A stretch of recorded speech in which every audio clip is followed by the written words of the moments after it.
Halo Bapak Ibu semua, rekan-rekan dosen dan mahasiswa bagi pemula ya. Yang ingin mengetahui apakah jurnal yang dipilihnya itu adalah jurnal Scopus benaran atau Scopus abal-abal, jangan sampai terkecoh. Jadi ada link atau website khusus yang bisa Anda gunakan untuk bisa mengecek keaslian jurnal Scopus yang Anda gunakan untuk submit artikel Anda, karena jangan sampai Anda salah jalan karena biaya yang digunakan untuk publikasi jurnal itu agak besar biasanya. Jangan sampai tertipu, jadi Anda bisa menggunakan website ini untuk bisa mengecek keaslian jurnal Scopusnya. Dan bagaimana misalnya track record atau riwayat penerbitan artikel sekaligus ranking jurnalnya itu seberapa baik, Anda bisa gunakan dan Anda bisa cari di website ini. Namanya adalah scimagojr.com. Ini singkatan dari Scimago Journal Rank, gitu kan. Nah, jadi di sini kita bisa melihat sebenarnya jurnal kita itu yang kita akan pilih ini dia masuk key berapa, key 1, key 2, key 3, atau misalnya apakah dia pernah terindeks Scopus dan kemudian discontinue, atau misalnya masih standby, masih ada sampai sekarang. Itu kita bisa cek di sini. Caranya gimana? Langsung masuk aja di scimagojr.com tadi, kemudian langsung di sini diminta menuliskan nama jurnalnya boleh, ISSN-nya boleh, atau nama penerbitnya juga boleh. Oke. Biasanya dia akan menggunakan algoritma untuk bisa melakukan pendekatan dari nama yang kita ketik tadi. Misalnya saya mau ambil tentang pendidikan, misalnya pendidikan fisika. Jadi misalnya saya tulis judulnya adalah pendidikan fisika,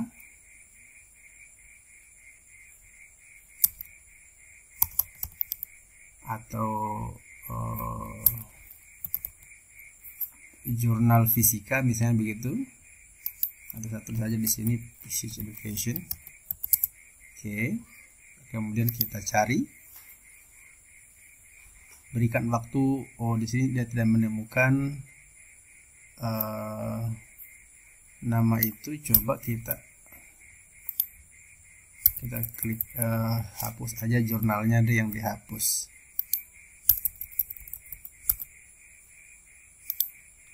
Kemudian kita coba cari lagi.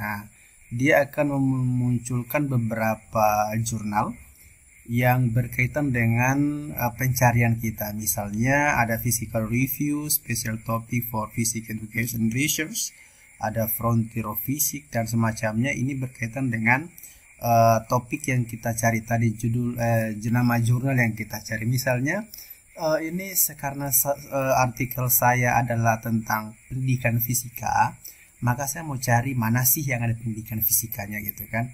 Mau pakai yang IOP atau misalnya pakai APS. Coba kita cek APS.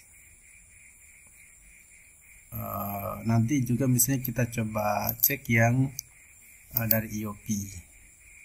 Biarkan dia agak loading sedikit biasanya untuk bisa terkonek langsung ke bagian identitas jurnalnya.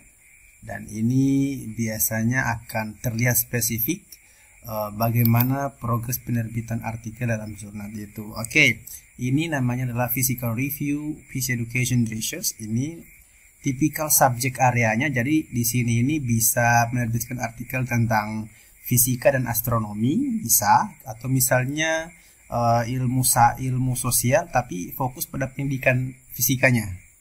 Oke, penerbitnya adalah American Physical Society. Kemudian di bagian bawahnya ini ada beberapa informasi. High indexnya adalah high index Scopusnya 42, ISSN-nya adalah sekian. Kemudian di bagian bawah itu terlihat pendidikan fisikanya itu pernah Q 2. Kemudian berikutnya Q 1 untuk fisika dan astronominya itu adalah pernah Q 3 di 2017. Ini kelihatan betul record atau rekaman progres key-nya, kualitas jurnalnya. Pernah Q 3, Q 2, kemudian dari 2020 sampai 2023 itu adalah Q 1. Oke, Masalahnya gini, misalnya ini kan tahun 2023, sekarang sudah tahun 2025. Jangan sampai jurnal ini misalnya sudah tidak terindeks Scopus lagi. Jangan sampai discontinue. Jadi tolak ukurnya adalah silakan tengok dalam 2 tahun terakhir atau lebih atau 3 tahun terakhir itu bisa dilihat recordnya. Biasanya agak jarang kita menemukan jurnal dari Q1 tiba-tiba langsung discontinue. Biasanya yang rentan discontinue itu adalah yang merangkak dari Q4 Q3. Oke. Nah, kemudian kenapa discontinue? Discontinue itu biasanya ada pelanggaran yang dibuat oleh penerbit, misalnya ada pelanggaran etik atau misalnya pelanggaran masalah jumlah artikel yang diterbitkan. Oke, atau misalnya pelanggaran pada kualitas artikel yang diterbitkan. Jadi adanya di sana. Jadi kelihatan di sini Q1, jadi mungkin kan ini baru 2025 awal, 2024 belum diambil oleh Simago dari Scopus. Jadi gitu. Bagaimana kualitas jurnalnya? Ini bagus nih. Jadi SJR-nya itu pernah 0,4 2017, sekarang di atas 0,8, di sini dia 0,9 SJR-nya. Ada peningkatan. Ini misalnya total dokumen yang submit juga kita bisa lihat ada peningkatan jumlah dokumen, tapi peningkatannya tidak signifikan, tidak terlalu tinggi. Oke, ini terakhir itu adalah 123 tahun 2023. Jadi ini turun naik. Ini biasanya akan discontinue ketika misalnya dia langsung lompat jauh.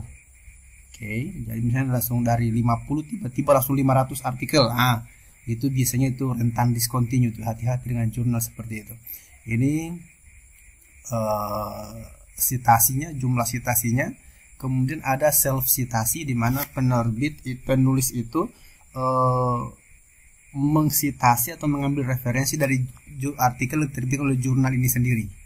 Disebut dengan self citasi. Kemudian citasi per dokumen juga banyak, ini citasi per dokumennya juga. Kemudian yang berikutnya yang menjadi acuan biasanya adalah di SJR-nya. SJR-nya di sini 0,94, ini sudah tinggi kalau misalnya di SJR 0,94. Ini bisa digunakan misalnya bagi mereka yang ingin penelitian dan menjadi syarat ketika dipublikasi akan menjadi syarat untuk kenaikan jabatan ke lektor kepala atau guru besar. Oke. Jadi ini agak sedikit kompleks memang. Karena biasanya kalau misalnya untuk ke guru besar itu syaratnya SJR-nya harus lebih dari 0,1. Ini adalah 0,94. Sudah cukup tinggi. Jadi ini kualitas jurnalnya bagus. Bagaimana kalau misalnya kita ingin submit artikel di jurnal ini? Ini caranya gampang saja sebenarnya, karena di sini sudah disediakan untuk kita untuk bisa mengunjungi website jurnal. Oke, jadi kita tinggal klik homepage. Klik homepage, dia langsung arahkan kita ke website jurnal. Inilah website jurnalnya. Ini website asli, website resmi yang langsung terkonek dengan Scopus dan Simago. Jadi ketika kita ingin mensubmit artikel di jurnal ini, maka ikuti langkah-langkah yang telah disediakan. Misalnya di sini sudah tertulis submit your article. Jadi kita bisa submit artikel di sini dan ikuti panduannya, jangan pernah lari dari website ini supaya kita tidak diarahkan pada website pada jurnal-jurnal predator. Oke, jurnal ini jurnal asli, jurnal bagus pokoknya. Oke, demikian, semoga bermanfaat dan mudah-mudahan niatan kita semua untuk menerbitkan artikel dalam jurnal terindeks Scopus yang punya reputasi bagus itu tepat terpenuhi. Mari kita terus belajar.